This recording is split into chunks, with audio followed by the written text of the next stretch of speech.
Alors, dans cette vidéo, tu vas apprendre à différencier 3 types d'angles différents. Donc, les angles alternes-internes, les angles opposés par le sommet et les angles correspondants. On va commencer par donner la définition des angles alternes-internes.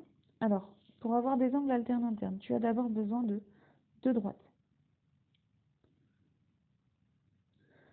Ensuite, tu as besoin d'une séquente. Donc alors, une séquente, c'est une droite qui est séquente aux deux autres. Ça veut dire qu'il coupe les deux autres en un point. Donc là, on a les 2 droites et la séquente. Ensuite, on va avoir besoin de 2 angles. Pour que ce soit des angles alternes-internes, ils vont aller toujours par 2. Un angle à gauche et un angle à droite de la séquence. Donc un par là, un par là. Et les 2 angles vont devoir être à l'intérieur du couloir. Alors qu'est-ce que j'appelle le couloir? Le couloir, c'est l'espace qui est délimité ici entre les 2 droites noires. Donc par exemple, pour avoir des angles alternes-internes, tu peux placer un angle ici et un angle ici. Ces 2 angles-là sont alternes-internes. À chaque fois que tu feras un schéma comme ça, tu auras 2 paires d'angles alternes-internes, donc celle que je viens de dessiner. Et on va pouvoir rajouter les angles alternes-internes qui sont ici, ici et ici. Alors ils vont toujours par 2. Donc là, j'ai mis les 2 qui vont ensemble de la même couleur. Là, ces 2 angles-là, il y en a bien un à droite, un à gauche de la droite violette. Ils sont tous les deux entre les 2 lignes, donc entre les 2 droites noires, donc dans le couloir. Et ils sont séparés par la séquence. Ils ne doivent pas se toucher aussi, les angles. Là, par exemple, ici, le jaune et le rose, ils ne sont pas alternes-internes parce qu'ils se touchent. Ensuite, on continue avec les angles opposés par le sommet. Alors ça, c'est un petit peu plus facile parce qu'on a besoin uniquement de 2 droites. Et des angles opposés par le sommet, ce sont des angles qui se touchent uniquement par leur sommet. Première paire d'angles opposés par le sommet, cet angle-là, avec celui qui est en face.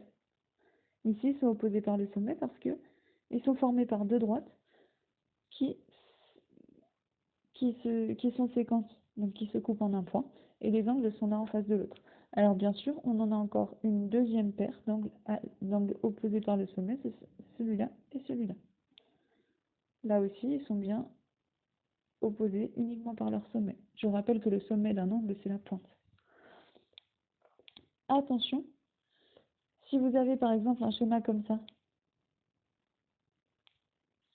et qu'on colorie cet angle-là et celui-là, ça ne va pas fonctionner parce qu'ici, oui, on a 2 lignes noires, mais ce ne sont pas des droites parce qu'elles ne sont pas toutes les 2 tracées à la règle.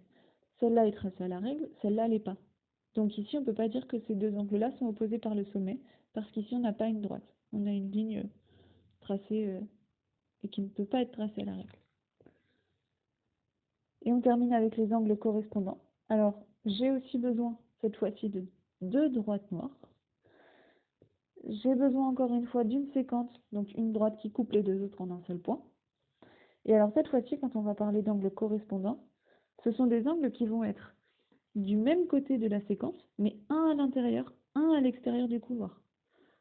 Donc par exemple, j'ai celui-ci qui va aller avec celui-ci. Celui-là, il est à l'intérieur, celui-là, il est à l'extérieur du couloir. Je rappelle que le couloir, c'est l'espace qui est là. Et ils sont tous les 2 à droite de la séquence. Alors là, on va en avoir plusieurs, des angles correspondants. J'ai aussi celui-ci en jaune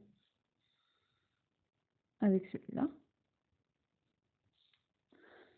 Je peux encore mettre celui-ci avec celui-ci. Et les 2 derniers qu'on va pouvoir avoir,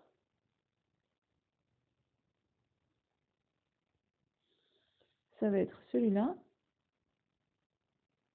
avec celui-là.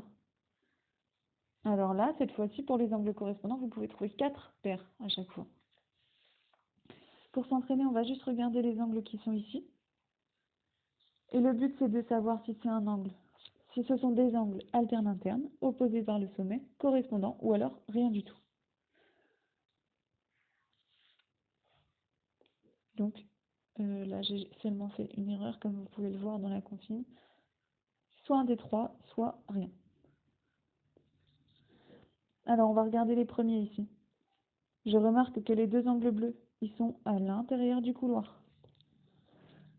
Alors, je regarde. Ici, j'ai pas de couloir, donc ça peut pas être opposé par le sommet. Ici, j'ai un couloir. Par contre, il me faut un à l'intérieur, un à l'extérieur. Là, les deux sont à l'intérieur. Donc, ça peut être des angles alternes internes. Pour savoir si c'est des angles alternes internes, il faut que je vérifie que si en plus d'être à l'intérieur du couloir, ils sont bien chacun d'un côté. Là, j'en ai, lui, il est à gauche, lui, il est à droite. Donc ici, on a bien des angles alternes internes. On continue avec les suivants. Je vois que j'ai que deux droites. Donc ça peut être uniquement des angles opposés par le sommet.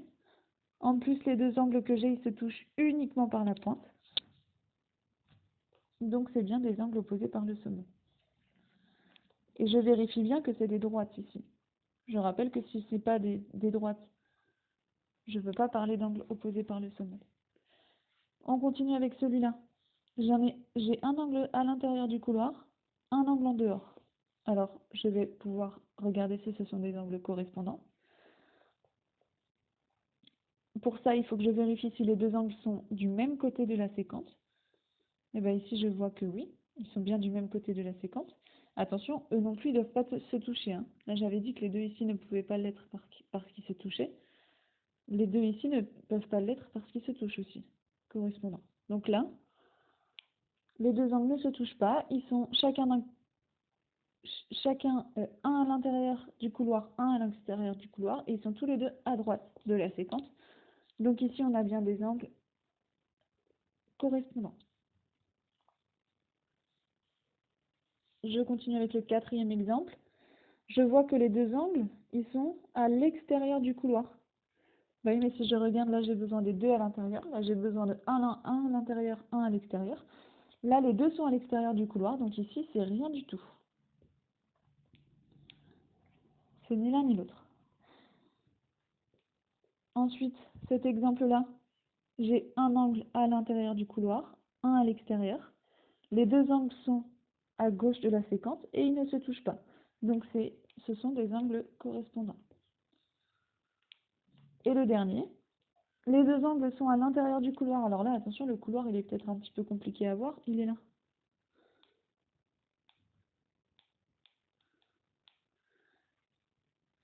Donc les deux angles sont à l'intérieur du couloir. Ils ne se touchent pas. Et en plus, j'en ai un au-dessus, un en dessous de la séquence. Donc ici, j'ai des angles alternes internes.